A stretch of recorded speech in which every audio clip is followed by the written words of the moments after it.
Hello everyone, welcome to SFC Markets and Finance. Every year, China's foreign policy always catches global attention. As the new international order is shaping, what role will China play? At the same time, China is on the way to modernization. How to understand China's modernization? In the next 10 years, how will the Belt and Road Initiative influence the world? Stephen Brewer, chairman of the Belt and Road Institute in Sweden, is joining our discussion. Hello, Stephen. Glad to see you. As we all know, the new international order is shaping from unipolarity to multipolarity. What do you think about this change? What role will China play in shaping a new order? Well, I think the new order is very positive direction for world development and world history. The global South represents the great majority of the human race, and they are going forward with plans for a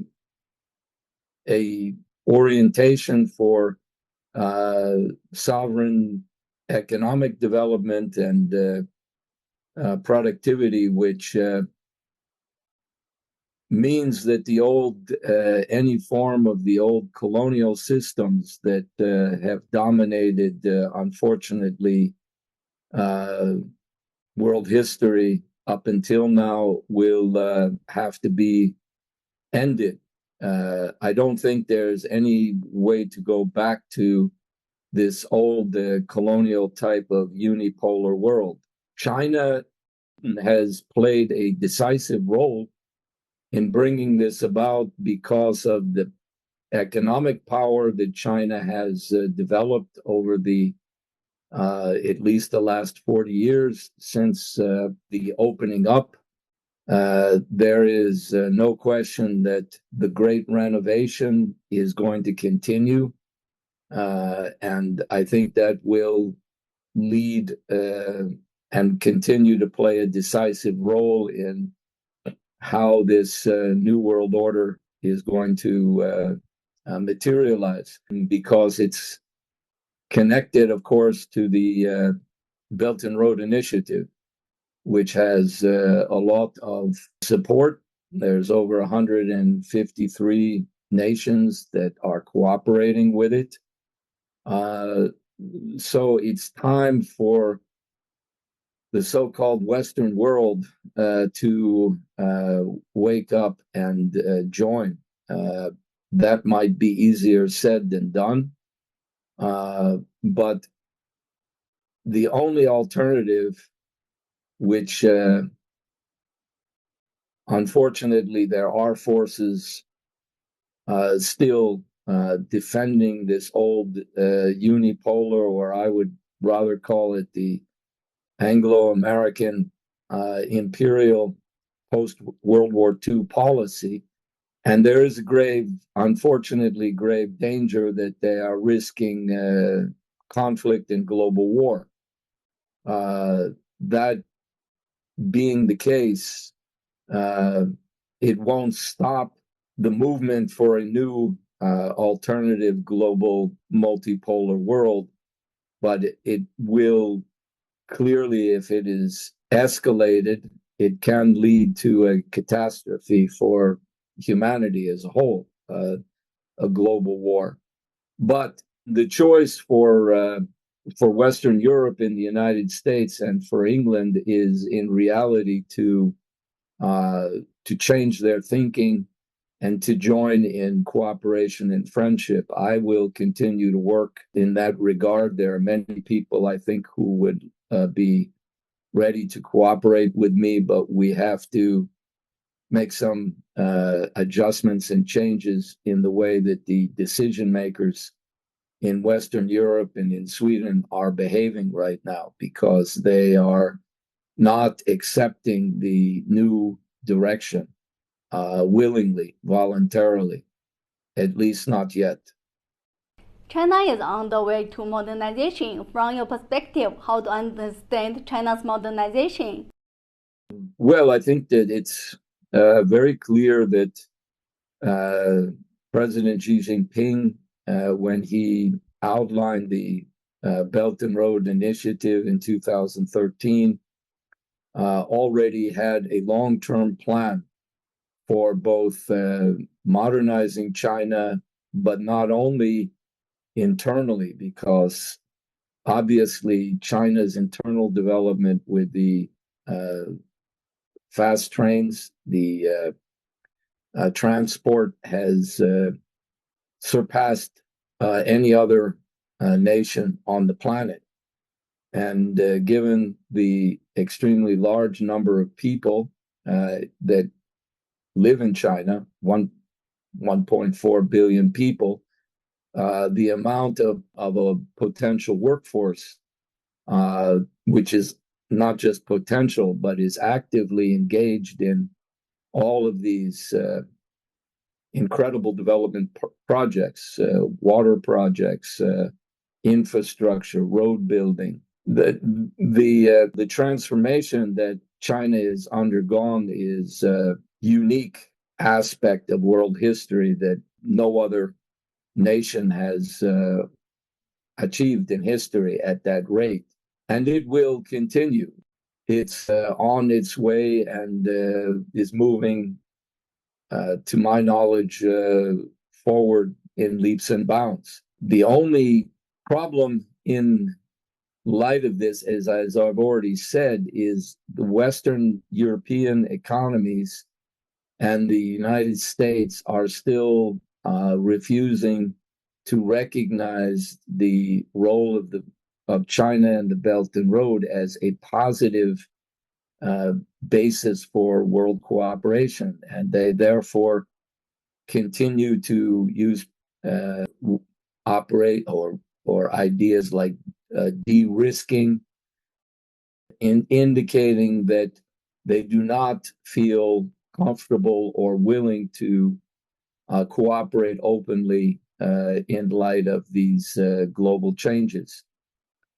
I think that can change, and we're going to work to achieve that. But China's modern development will continue to expand and go forward. And I see no indications whatsoever that it will stop or be slowed down in any fundamental way. What would you say if you had an opportunity to introduce China's modernization into the world? Well, I think it's an excellent model for international and modernization and development for other nations of the world. It's not that they have to follow the exact recipe that China has. China has got its own history and civilization that it is building upon, which is a great culture, great civilization. But it has achieved, both historically and in the present, unique changes in development and modernization, not only in the practical form of economics and water projects and energy and transport, but very clearly now China is going to be a leader in research and development of fusion technology, which is a form of nuclear power that will provide virtually unlimited energy resources, and is playing a great leading role in new frontiers in space development. So the direction and the need to continue educating and elevating the thinking of the population will continue to go forward. And I think this is clearly what makes the people of China happy. I think it can make any nation in their own way to continue such a objective also happy in serving the interests of the people. And that idea of recognizing the common good in terms of all the people, actually, in its best case in the United States itself, stood for these ideas as it was expressed by President Lincoln, government of the people, by the people, for the people. This was an expression of what was the idea of the common good also.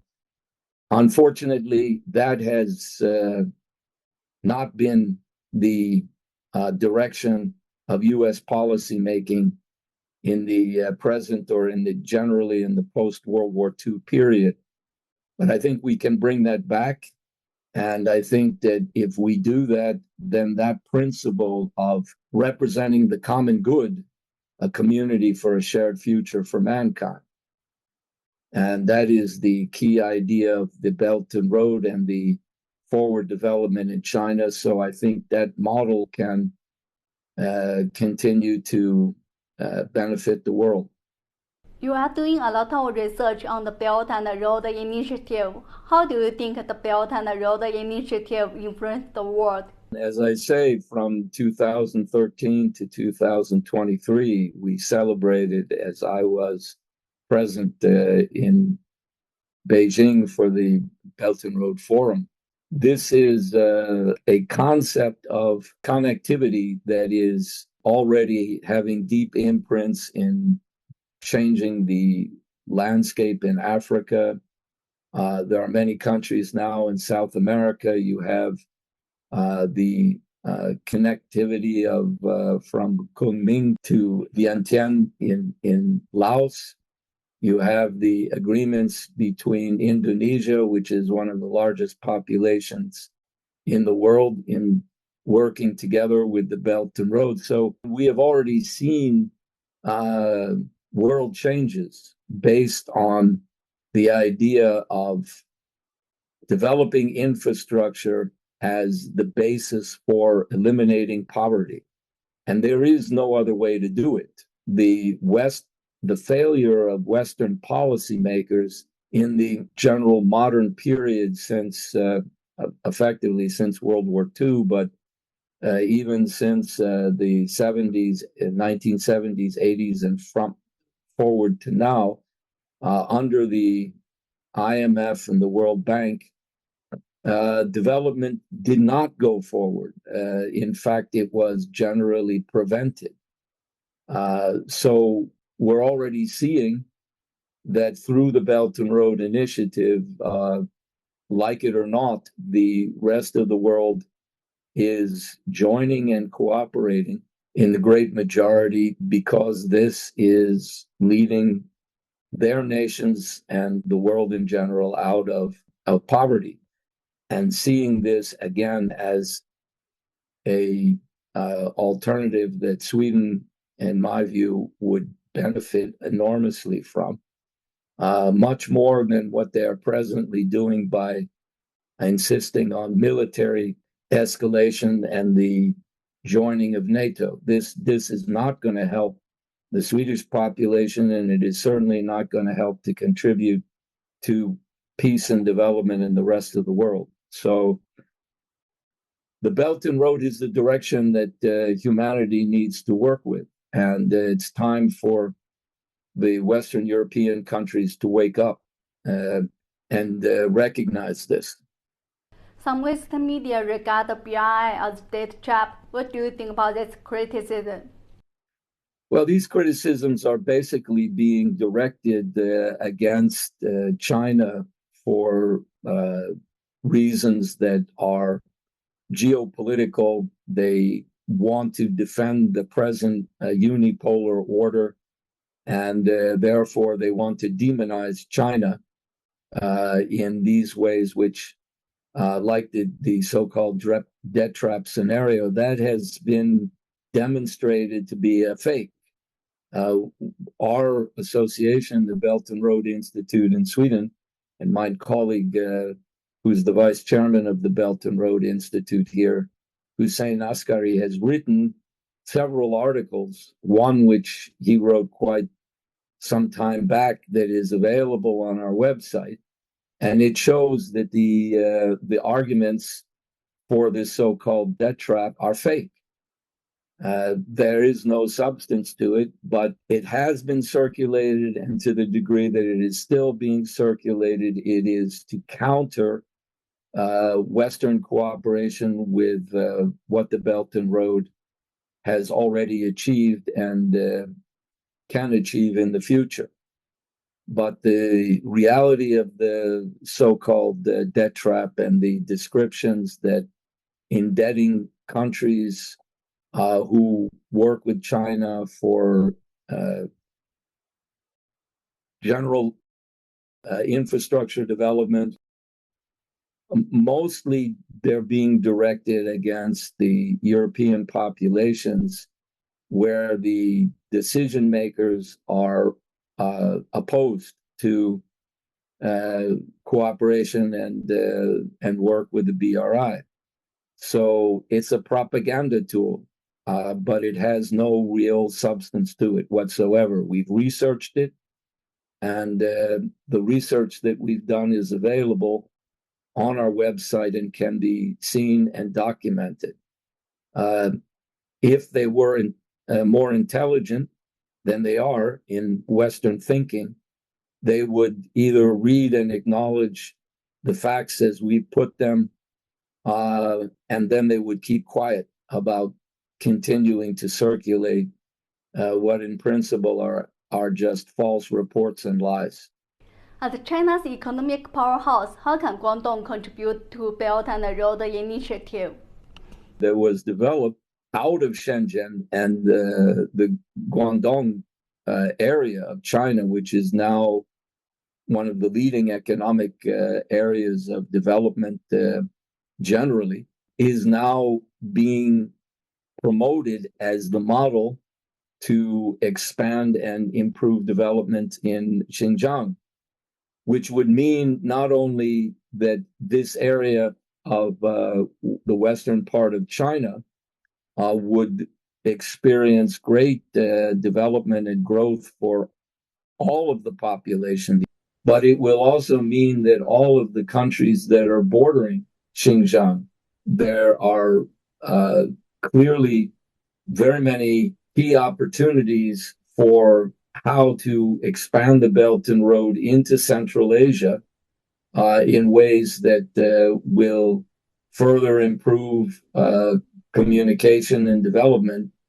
And I think this is the direction that things are going to go. Guangdong was an experience of, for me, of historic importance to see it for myself and to be able to see the plan of expanding that kind of modernization into areas like Xinjiang is exactly the kind of direction that China will continue to go, but will give increasing opportunities to other countries. So I think that we can only endorse it as the best road to continue in all respects. That's my view of it. During your visit in Guangdong, what impressed you the most?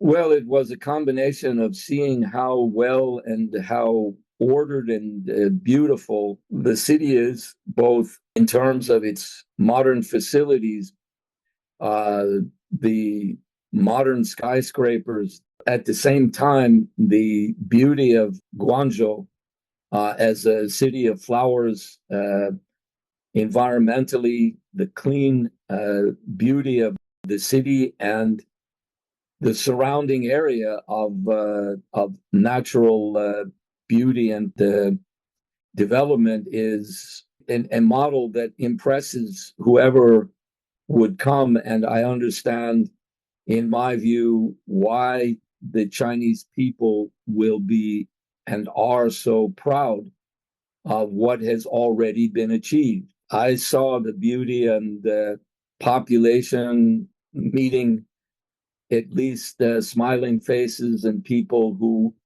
were doing all kinds of tourist events. We took a boat trip, which through the river there, which was in the evening, and it was with the lights, an awesome experience that I will always remember and cherish. So I can only praise the way things have gone forward in Guangdong, and I enjoyed naturally. So I'm looking forward to go back to China this year, continue my combination of lectures and experience. And we are also going to try and bring the real picture of what is going on in China to people here in Sweden through our own mechanisms and even certain media channels, which I do have contact with. And I think if we continue that work, we can hope that we will start to see a more truthful picture of what really is going on in China and how does it look right now. Besides the BRI, there are Global Development Initiative, Global Security Initiative, and the Global Civilization Initiative. How will these three initiatives influence the world? I think that they're important, all of them. I think the Global Development Initiative, which follows the Belt and Road Initiative, and the Global Security Initiative were initially put forward to the UN as additional ways of supporting cooperation. But I think that this was and is additional means for securing a more stable world picture, because you need both economic development and security of sovereign nations in order to avoid what we're seeing now, which is dangerous conflicts in Ukraine, in Gaza, where there is unfortunately not only no concern for development, but the populations in these areas are being devastated.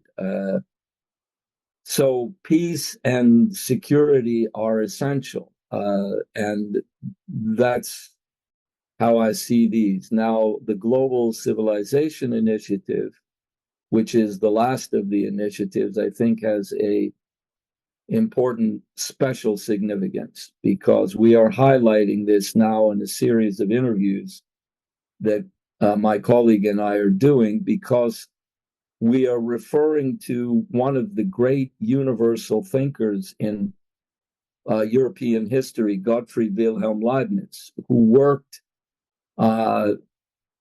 in his time. He lived from 1646 to 1716, which was the time of Kangxi Emperor, the Qing dynasty. But there were exchanges between Europe, Jesuit Catholic missionaries who were working for knowledge exchange in astronomy, mathematics, geography, and many of these Jesuit missionaries who took the idea of Matteo Ricci, who is known in China as one of the most respected Western thinkers, because he was not only a Catholic missionary, he mastered Chinese, he both speaking and written. He was admired by the leading intellectual circles in Confucian education in China at that time. That's the kind of cooperation where one is understanding the deeper aspects of civilizations, both in China and in the West, that is, in my view, an essential basis for overcoming the political negativity, the exchange of at times insults, arrogance, by lifting the thought processes to a time and to a place where there was a real idea of what do we have in common. So I think this is a way that I am working and interpreting the Global Civilization Initiative.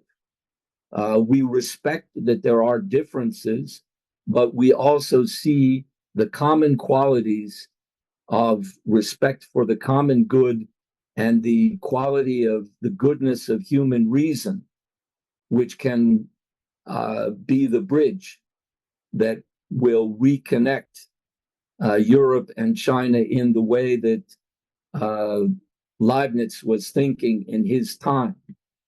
And these ideas, I want to emphasize, they're not academic, although there are many ideas that researchers have put together that I can support and reference to. I'm raising this because it is a living dynamic of how we can overcome the demonization and the hostility that is instead of being both for Chinese and for people in the West, because this attitude tends to break down communication when what we really need is to do the opposite. Finally, would you like to give an outlook on China's economy in the rest of 2024? Yeah, well, I mentioned earlier, I think that they are not going to stop continuing innovation, development. This is the rejuvenation for those people who have studied even remotely the history of China.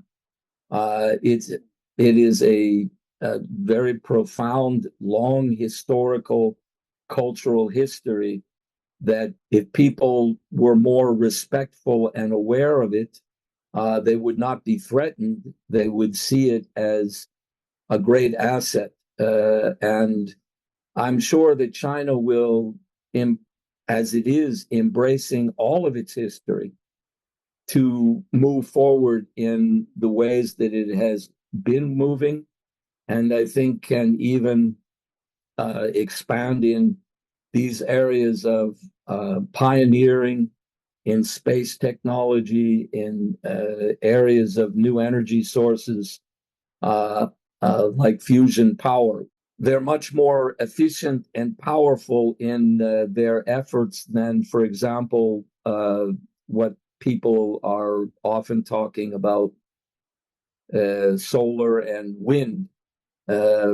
Fusion power is an energy source that is far more efficient.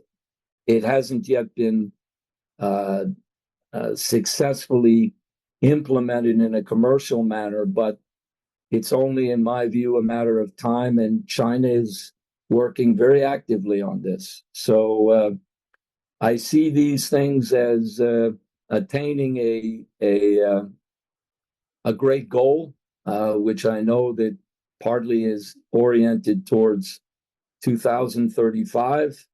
And I know also that there will also be objectives in 2049, which will be the 100-year celebration of the founding of the People's Republic of China. So already there is a vision of long-term development. We've lost that right here in the West for the moment. I think we must bring that back, and hopefully cooperating in some manner with China and the Belt and Road would be a first step here in Europe to bringing back that kind of vision that at times has been motivating European thinking, but right now it's unfortunately not doing so.